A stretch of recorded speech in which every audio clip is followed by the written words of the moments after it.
Bonjour à toutes, bonjour à tous. C'est la fiancée des étoiles, Ariel. J'espère que tout va bien, que vous êtes en pleine forme, que vous tenez le coup, que vous avez un mental d'acier. Je vous souhaite la bienvenue à notre rendez-vous hebdomadaire. C'est l'astro-tendance du 10 au 16 octobre 2022. Alors bien, cette semaine est la suite de ce qui s'est produit déjà lors de la pleine lune qui s'est formée ce dimanche 9 octobre et également des oppositions qui se sont également formées entre Jupiter et Chiron en Bélier et le Soleil et Vénus en Balance. Alors pourquoi ? Eh bien parce que cette semaine, c'est au tour de Jupiter d'être encore opposé, mais pour cette fois-ci, à Mercure qui est revenu entre-temps en Balance, avec toujours en base arrière Lilith en Cancer qui augmente le stress, les peurs et tout ce qui va avec. Et à la différence que cette semaine, nous avons Mars en Gémeaux qui est au carré de Neptune en Poisson. Alors là, ça fait un peu office de chantilly sur la pêche melba. Donc, les conflits, les menaces, les ruptures, l'énervement, l'exaspération qui ont surgi tour à tour depuis la fin de la semaine dernière et qui sont montés de plusieurs crans dimanche, donc avec cette pleine lune, tout ça, ça continue de se déchaîner cette semaine. Alors en ce qui concerne cet axe Bélier, Balance, il est évident que j'ai une analyse qui est complètement à contre-courant de tout ce qui se dit et de tout ce qui s'écrit.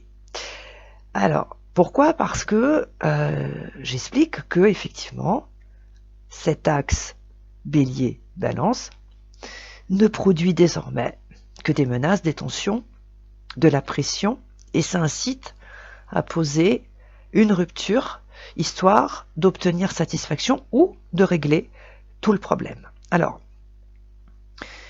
pourquoi ? Ça produit tous ces effets, alors qu'avant, me direz-vous, ce n'était pas le cas. Oui, effectivement, il y a quelques années, qui sont déjà un peu loin, oui, cet axe Bélier-Balance, oui, ça déclenchait des tensions, ça incitait à mettre la pression, ça déclenchait des conflits. Si vous voulez, vous jetez un regard dans le rétroviseur du passé, vous allez comprendre ce que je dis entre les lignes. Ça déclenchait des sérieux conflits, mais ça produisait des effets positifs, ou du moins en apparence. Ça faisait obtenir satisfaction. Bien sûr que ça faisait obtenir satisfaction, les conflits, les ruptures, la pression, les tensions, les menaces, bien évidemment. Mais pourquoi ? Parce que ça, c'était au moment où Neptune était en Verseau, par exemple, ou lorsque Pluton était en Sagittaire, ou même les deux en même temps, car nous avons eu une période où Neptune était en Verseau et Pluton était en Sagittaire. Donc oui, ces deux poids lourds du zodiaque, transformaient ces tensions, ces menaces, ces conflits, ces ruptures en quelque chose de positif, ou tout du moins, ces actions, elles apportaient satisfaction, ou tout du moins, elles réglaient les problèmes. Oui, ça marchait très très bien, c'est-à-dire que l'axe Bélier-Balance, qui restera toujours, puisque c'est une opposition, donc il n'y a rien de positif là-dedans, mais ça déclenche forcément ce genre de choses, mais oui, ça se passait très bien, tout du moins il se passait un truc intéressant, tout du moins les gens obtenaient satisfaction en posant des ruptures, des menaces, tout ce que vous voulez, ça marchait, en vociférant dans tous les sens, et personne obtenait satisfaction. Et là, ça ne fonctionne plus, parce que déjà, Neptune, il est plus du tout en Verseau, depuis belle lurette, et puis Pluton, il est plus en Sagittaire, faut oublier l'idée, c'est fini ça. Pluton, il est en Capricorne, et Neptune, il est en Poisson. Voilà. Donc, par-dessus le marché, si effectivement, ça ne produit plus du tout les effets espérés, c'est parce qu'en plus, nous avons Lilith, qui est donc dans le Cancer. Donc en fait, cet axe Bélier-Balance qui autrefois était soutenu par des poids lourds du ciel qui étaient quand même en aspect bénéfique avec la Balance et le Bélier, là pour le coup, Pluton en Capricorne n'est absolument pas en aspect bénéfique, et Lilith en Cancer non plus. C'est donc pourquoi, eh bien oui, d'un point de vue primaire, cet axe Bélier-Balance provoque un déchaînement de menaces, de conflits, d'exaspération, mais là, pour le coup, eh bien, les personnes qui sont réceptives à cette énergie-là, eh bien, effectivement, elles se lancent dedans à corps perdu, tout en étant restées dans le monde d'avant, en se disant, bah oui, ça marchait super bien avant, donc je vais continuer de le faire, mais là, le hic, bah, c'est que ça marche pas du tout. Ça marche plus du tout, voilà. Et donc, cette semaine, eh bien, qu'est-ce qui va se passer ? Eh bien, en fait, ces personnes qui sont dans cette idée d'être dans le conflit, de mettre la pression, de menacer, de vociférer, de raccrocher au nez, de claquer les portes, etc., et j'en passe, eh bien là, elles vont se rendre compte, en fait, cette semaine, que oui, ça marche pas. Voilà. Elles vont tout simplement constater que ça fait 2 mois, 3 mois, 4 mois, peut-être depuis mai, qu'elles agissent comme ça, et là, elles vont constater cette semaine que ça ne fonctionne absolument pas. Et qu'en plus, eh bien, ça les met dans une galère sans nom. Et donc, on pourrait peut-être éventuellement penser qu'elles vont faire une pause, histoire de comprendre que, bon, ben voilà, menacer, hurler, mettre la pression, bon voilà, et rompre à tout va, ça marche pas, et qu'en fait, bon, ben, faut qu'elles s'y prennent autrement. Eh bien non, parce que c'est là que le carré Mars en Gémeaux, Neptune en Poisson entre en scène. C'est-à-dire que cet assemblage planétaire, le Mars en Gémeaux, il est quand même en aspect d'un côté bénéfique avec le Bélier, et de l'autre, il est en aspect aussi positif avec la Balance. Donc du coup, eh bien ces personnes, au lieu de faire une pause comme on pourrait l'imaginer, eh bien non, elles vont être inspirées par un Mars en Gémeaux, mais c'est sans tenir compte que le bougre, il est en aspect dissonant avec Neptune en Poisson. Et là, du coup, eh bien, peut-être que j'y vais un peu fort, mais aveuglé par leur colère, ou peut-être par leur désir d'obtenir satisfaction immédiatement, puisqu'elles vont constater que ça fait des mois qu'elles vocifèrent, qu'elles font des moulinets dans tous les sens, qu'elles brassent de l'air et qu'il ne se passe absolument rien. Donc là, du coup, elles vont vouloir vraiment obtenir quelque chose tout de suite maintenant. Eh bien, elles vont monter un plan qu'elles vont considérer bien évidemment comme génial, comme l'idée du siècle.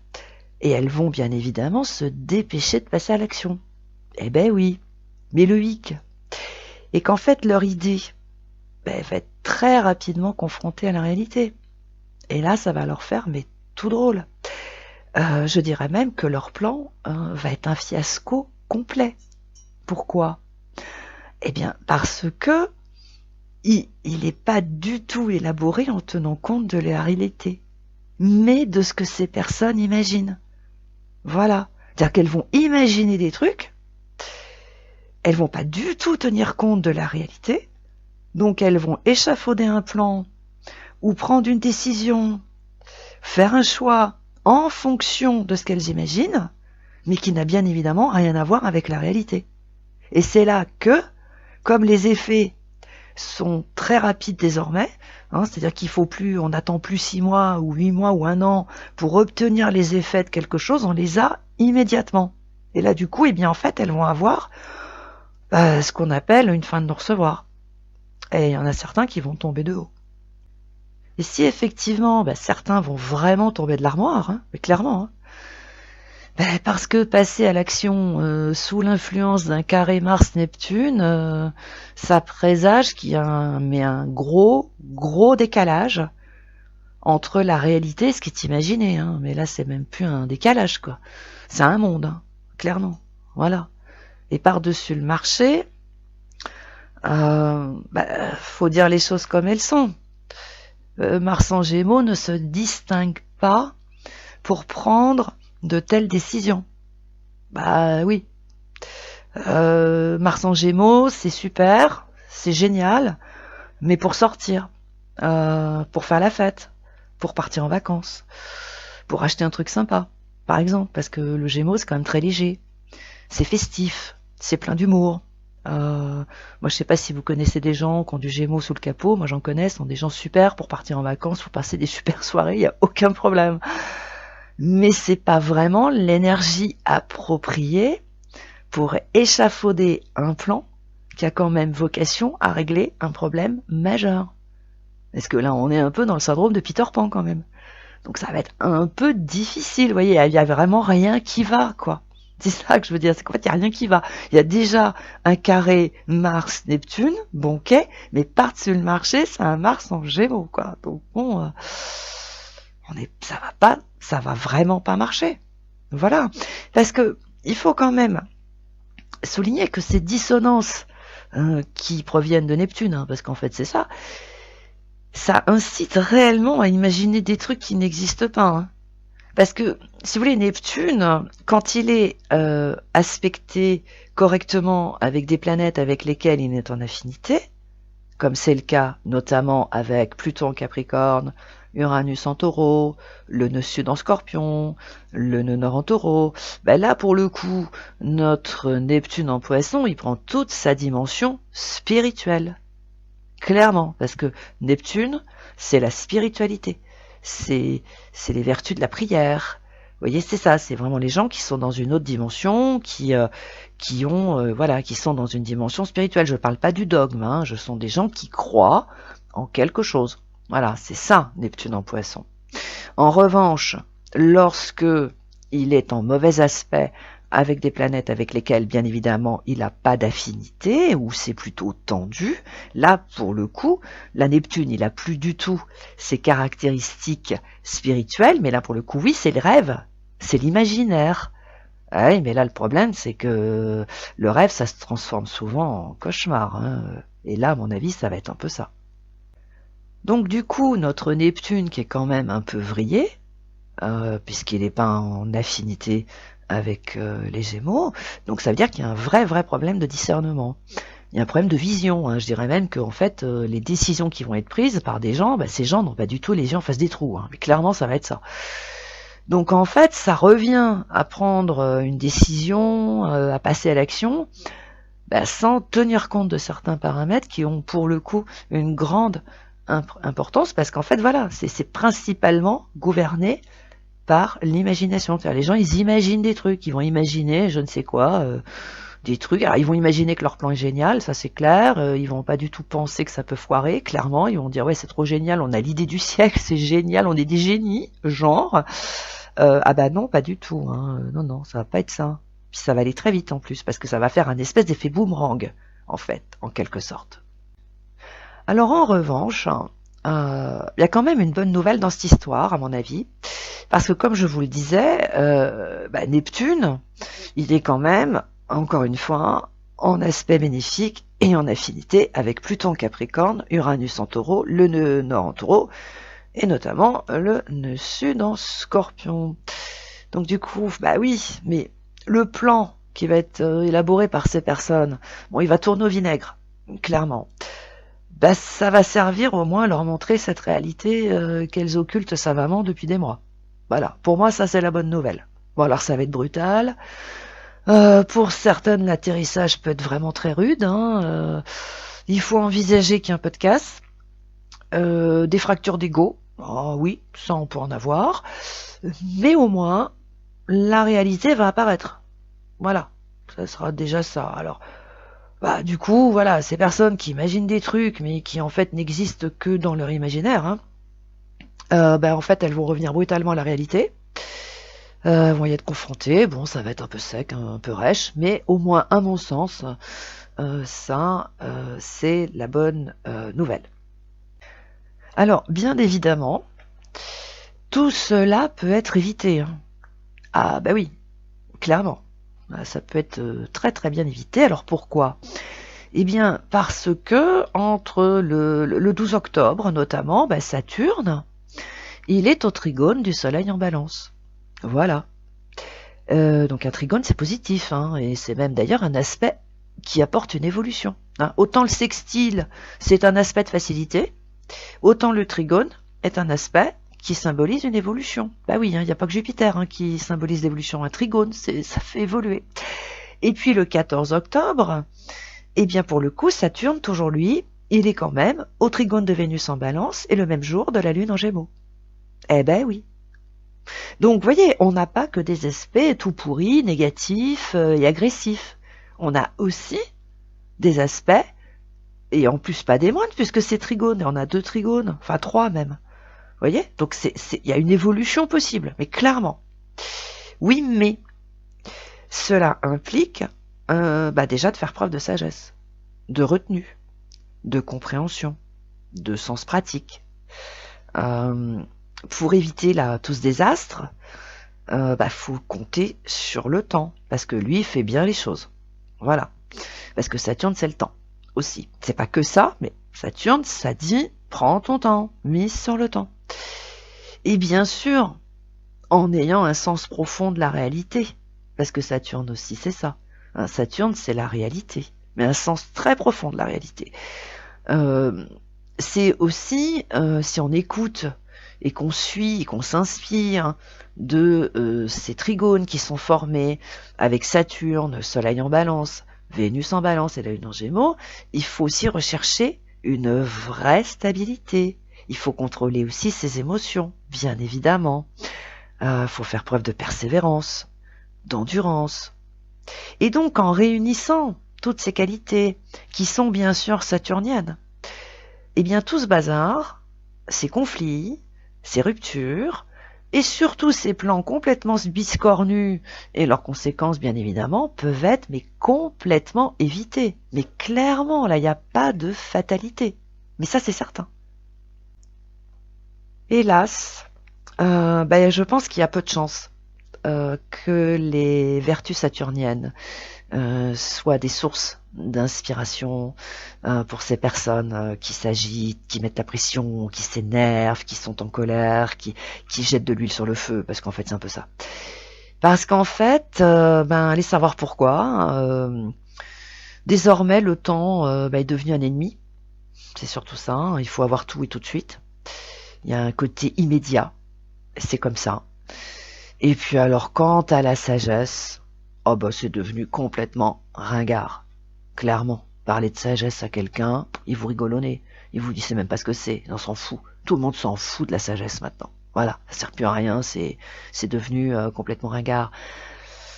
Donc je pense que c'est la raison pour laquelle, je pense que cette semaine elle va être animée, par des conflits et surtout par des décisions et des actions, disons les choses qui vont être complètement stupides, complètement irréfléchis et qui bien évidemment auront des répercussions néfastes et non souhaitées, et puis que ça apportera pas du tout les effets espérés.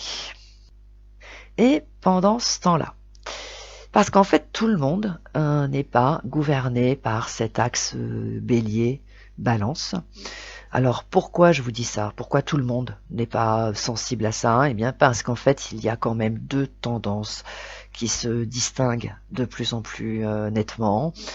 En fait, je dirais que la carte de la 5e République est en train de se scinder en 2 parties.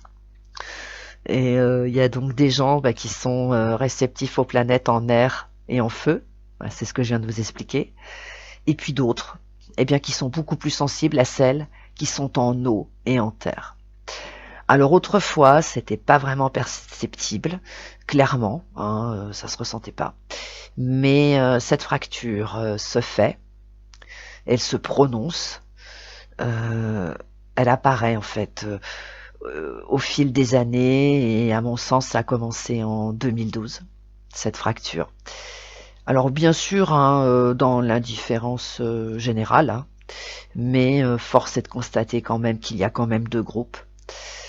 C'est la raison pour laquelle, vous voyez, j'essaye de vous faire des interprétations primaires, secondaires. Donc revenons donc à ces gens, parce que voilà, il y a des gens qui s'énervent pas, voilà. Qui reste plutôt zen. Donc en fait voilà, pendant qu'on va avoir des gens là qui vont s'énerver, qui vont monter des plans biscornus, qui sont voués à l'échec, mais enfin bon c'est comme ça, eh bien oui il y a des personnes qui se mettent en retrait de plus en plus, c'est-à-dire que plus ça s'énerve, plus la tension monte comme ça, hein, comme une mayonnaise, eh bien, il y a des personnes qui se mettent en retrait, mais c'est pas pour autant qu'elles ne font rien. Elles s'organisent, elles donnent un autre sens à leur existence. Par exemple, d'autres apportent de la profondeur à leurs projets, si elles en ont un, ou à leurs idées. Si elles ont un truc qui leur trotte dans la tête depuis plusieurs mois, mais en fait, elles lui donnent de la profondeur. Certaines relancent leur devenir professionnel, ou leur devenir tout court. Y en a qui prennent leur indépendance. Des personnes écoutent leur intuition et la suivent. Et le tout, eh bien, dans une forme de discrétion, mais avec une efficacité redoutable. Ça, pour le coup, oui. À ces personnes-là, elles bougent pas, elles disent rien, elles la ramènent pas, mais elles sont super efficaces. Voilà. Ça, par contre, ça, c'est quand même un truc qui est à noter. Et, si vous le voulez bien, nous allons revenir, en fait, quelques instants à cette fracture que je viens d'évoquer, et qui peut d'ailleurs se faire sentir beaucoup plus précisément en fait cette semaine. Parce qu'en fait, comme je viens de vous l'expliquer, il y a effectivement des gens qui se mettent en retrait. Et ça fait un petit moment que ça dure. Mais quelque part, ils signalent par cette démarche eh bien, qu'ils en ont assez d'être sous pression, de se faire enguirlander pour tout et pour rien. Vous voyez, c'est ça aussi qu'il faut essayer de comprendre. Il faut essayer d'aller plus loin dans le raisonnement. Parce que oui, d'un côté, il y a des gens qui s'énervent, qui montent des plans biscornus, qui mettent la pression, qui provoquent des conflits, des claquements de porte et tout ce que vous voulez. Et puis en même temps, nous en avons d'autres qui se mettent en retrait de plus en plus, vous voyez, on les entend de moins en moins, on les voit de moins en moins. Quelque part, c'est un peu ça. Si on essaye d'observer ce qui se passe, c'est un peu ça. Donc en fait, au lieu de vociférer dans tous les sens, peut-être qu'il est possible de voir que ces personnes qui se mettent en retrait, là, comme ça, depuis quelques jours, quelques semaines, ou peut-être quelques mois, parce qu'il y en a, ça fait plusieurs mois qui se mettent en retrait, eh ben, ils signalent quelque chose. Mais qu'est-ce qu'ils signalent? Ils signalent qu'ils en ont assez de se faire enguirlander tous les 4 matins. C'est ça qu'ils sont en train de dire. Donc c'est pas en leur mettant la pression, en leur envoyant des messages pas possibles qu'ils vont sortir de leur tanière. Ça risque pas de marcher, ça. Donc sur le fond du fond, si vous êtes survolté depuis ces derniers jours et que vous avez l'intention de mettre un plan au point, histoire de faire changer quelqu'un ou de changer le cours des choses, eh bien, essayez de comprendre que si cette personne ne bouge pas ou qu'elle reste en retrait, c'est peut-être parce qu'elle en a assez de cette pression permanente, qu'elle aspire à la paix, et puis peut-être aussi parce qu'elle a des projets et qu'elle souhaite les réaliser. Et pour ce faire, elle a besoin de paix, encore une fois. Elle a besoin de calme, elle a besoin de sérénité. Elle a pas, la pression la déstabilise, elle a peut-être besoin, qu'on lui fiche la paix. Elle a plus besoin de joie, de bonheur et d'une main sur l'épaule plutôt que de se faire enguirlander. Voilà un peu l'idée. Voilà où je voulais vous amener. Donc, essayez de méditer là-dessus. Surtout si, vous êtes très, très réceptif à cet axe bélier, balance. Essayez déjà de comprendre que ça marche plus comme avant, ça c'est mort, et que ça vous apporte que des désagréments au lieu d'avoir des satisfactions, et que si effectivement c'est à cause d'une personne qui est en retrait ou que vous trouvez que cette personne elle est vraiment trop en retrait, ça vous convient pas parce que vous n'avez pas satisfaction, essayez de comprendre le message. Essayez d'entendre le message que vous envoie ce retrait. Essayez de le comprendre au lieu de lutter contre, au lieu de chercher à le détruire. Essayez de le comprendre et de comprendre son sens subliminal. Voilà, je vous laisse méditer sur tout ça. Si vous le souhaitez, vous pouvez donc me retrouver. Alors toujours pour le moment en octobre, je ne suis là que le mardi et le jeudi matin dans la mesure du possible entre 10h et 12h. Et bien sûr, vous pouvez appeler Anne-Louise, Bérénice, Zélie, Isabelle et Demi et tous les autres membres de l'équipe de Dial Voyance qui seront une joie de répondre à toutes vos questions au 08 90 37 04 70 pour l'Audiotel et au 01 84 07 04 48 pour la CB. Si vous le souhaitez, vous pouvez retrouver donc cette astro-tendance. Il y a des horoscopes, les horoscopes d'octobre sont en ligne, des podcasts bien sûr et d'autres articles sur mon blog www.lafiancéedesétoiles.com. Et puis si ce n'est pas déjà fait, abonnez-vous à notre chaîne. Mettez le pouce en l'air si ça vous a plu. N'hésitez pas à commenter, à partager votre expérience par le biais du sas des commentaires, parce que ça aussi ça enrichit la communauté. Partagez aussi notre vidéo, car ça nous apporte un grand soutien et augmente notre visibilité. Je vous souhaite une excellente semaine, surtout soyez zen dans la paix, et je vous retrouve la semaine prochaine. À très vite.